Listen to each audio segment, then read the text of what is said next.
Assalamualaikum, selamat datang dan selamat bergabung kembali di channel Akang Guru. Di sini kalian peserta didik kelas 6 sekolah dasar bisa mengambil banyak manfaat untuk menunjang kegiatan pembelajaran kalian.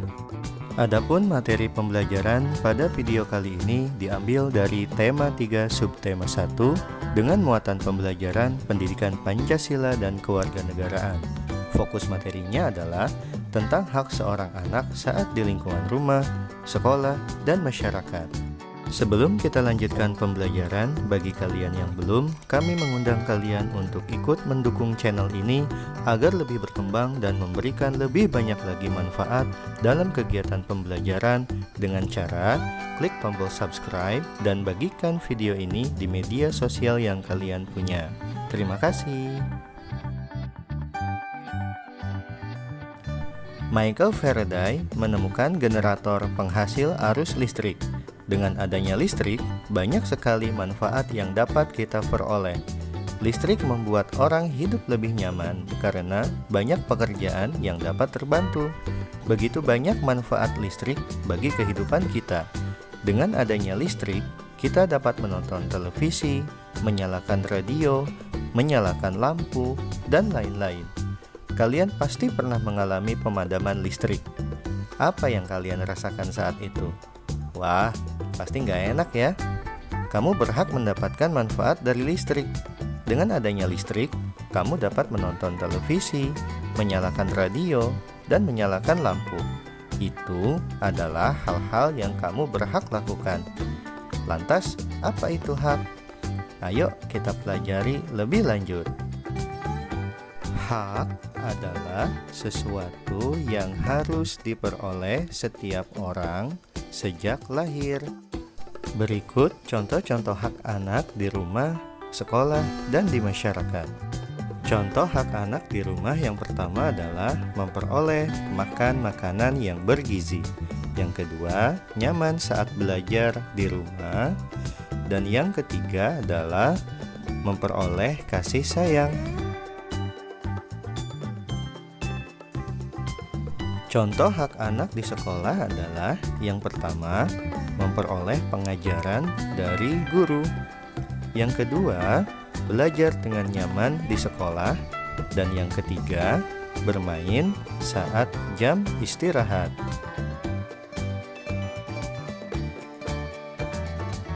Selanjutnya, contoh hak anak di masyarakat.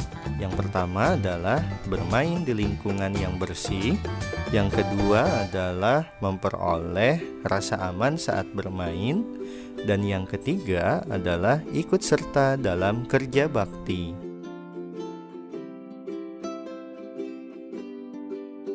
Nah, sekarang perhatikan gambar berikut ini. Apakah anak tersebut pada gambar sudah mendapatkan haknya untuk memperoleh pendidikan? Ya, betul. Anak pada gambar sudah mendapatkan haknya untuk memperoleh pendidikan karena nampak anak tersebut sedang belajar di sekolah. Lalu, perhatikan gambar berikutnya. Apakah anak pada gambar tersebut sudah mendapatkan haknya untuk memperoleh kasih sayang? Ya, betul. Anak pada gambar tidak mendapatkan haknya untuk mendapatkan kasih sayang karena nampak kedua orang tuanya begitu asyik dengan gawai mereka tanpa mempedulikan anaknya yang sedang kesulitan saat belajar.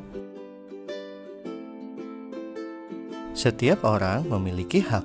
Oleh karena itu, dalam penggunaan hak, kita juga harus memperhatikan hak orang lain. Berikut contoh faktor-faktor yang mempengaruhi penggunaan hak. Di lingkungan rumah, faktor-faktornya yang pertama adalah kemampuan ekonomi keluarga, yang kedua, aktivitas orang tua, dan yang ketiga, aktivitas lain di rumah.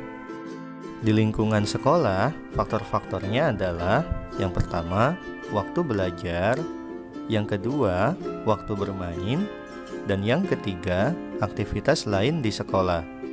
Kemudian, di lingkungan masyarakat, faktor-faktornya adalah yang pertama, kesadaran masyarakat dalam menjaga kebersihan, yang kedua, usia, dan yang ketiga, kesadaran masyarakat dalam menjaga keamanan.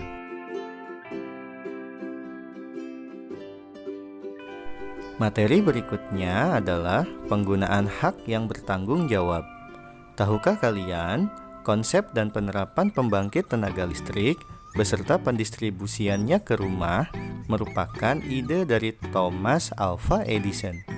Pendistribusian listrik dari pembangkit listrik sampai ke rumah memerlukan perjalanan panjang dan biaya yang tidak sedikit.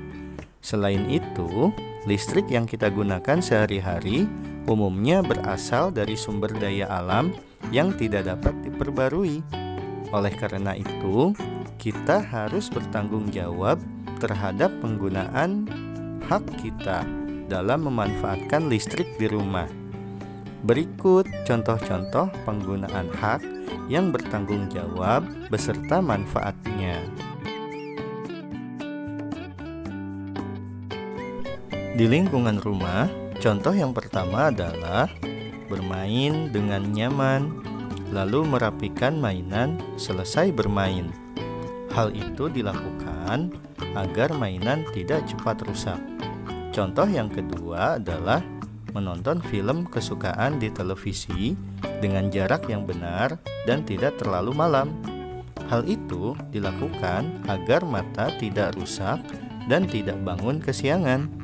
Dan yang ketiga, contohnya adalah makan makanan sehat dan bergizi, lalu mencuci piring kotor yang telah digunakan. Hal itu dilakukan agar rumah tidak berantakan dan tidak menimbulkan bau tidak sedap.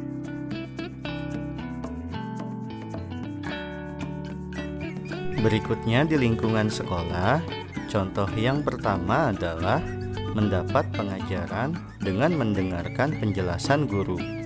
Hal itu dilakukan agar dapat memahami ilmu yang diajarkan. Yang kedua, membaca buku di perpustakaan dengan tenang. Hal itu dilakukan agar dapat membaca dengan fokus. Dan yang ketiga contohnya adalah bermain saat jam istirahat tanpa menimbulkan kegaduhan. Hal itu dilakukan agar situasi sekolah tetap kondusif.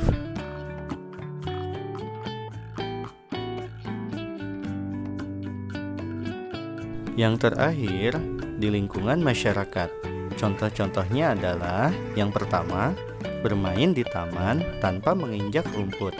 Hal itu dilakukan agar rumput tidak mati dan tetap hijau.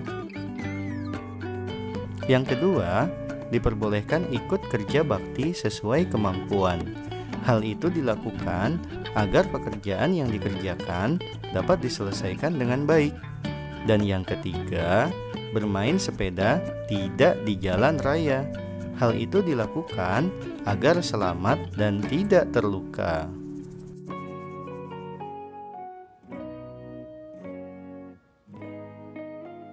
Demikianlah pembahasan mengenai hak-hak yang diperoleh seorang anak beserta penggunaannya baik di lingkungan rumah, sekolah, maupun masyarakat. Semoga pembahasan tersebut dapat memudahkan kalian untuk memahami materinya. Terima kasih dan sampai bertemu lagi di video pembelajaran berikutnya.